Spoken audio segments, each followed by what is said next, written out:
অপেক্ষায় প্রহর শেষ হবে রে। একেই বলে হাড্ডাহাড্ডি লড়াই। এবার 20 কোটি টাকার ক্ষতিপূরণ দাবি করে চিত্রনায়িকা তমা মির্জার ঠিকানা বরাবর পাল্টা আইনি নোটিশ পাঠিয়েছেন অভিনেত্রী মিষ্টি জান্নাত। শেষ পর্যন্ত কি হতে যাচ্ছে এই আইনি লড়াইয়ের, এটাই এখন দেখার পালা নেটিজেনদের। অভিনেত্রী মিষ্টির পক্ষে সুপ্রিম কোর্টের আইনজীবী কামরুজ্জামান কোচি আজ সোমবার নোটিশটি ইস্যু করেছেন। সেখানে লেখা হয়, তমা মির্জা মিষ্টির নামে অসত্য অভিযোগ এনে নোটিশ পাঠিয়েছেন।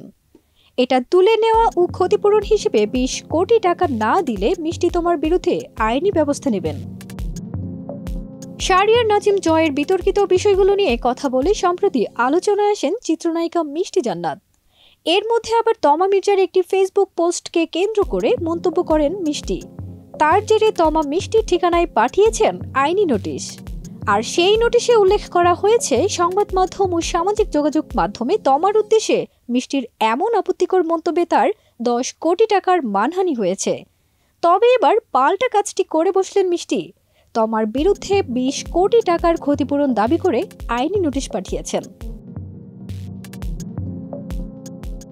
অন্যদিকে মিষ্টি নোটিশ পাওয়ার পর বলেন, আমি তো এখন টক অব দ্য কান্ট্রি, তাই আমাকে আইনি নোটিশ পাঠিয়ে ভাইরাল হওয়ার চেষ্টা করছে সে। তবে এসব করে লাভ নেই। আমি লন্ডনের ইউনিভার্সিটি অফ এসেক্সে আইনি বিষয়ে পড়ছি। আইন আমিও ভালো জানি। তার এই লিগ্যাল নোটিশের কোনো গ্রাউন্ড নেই।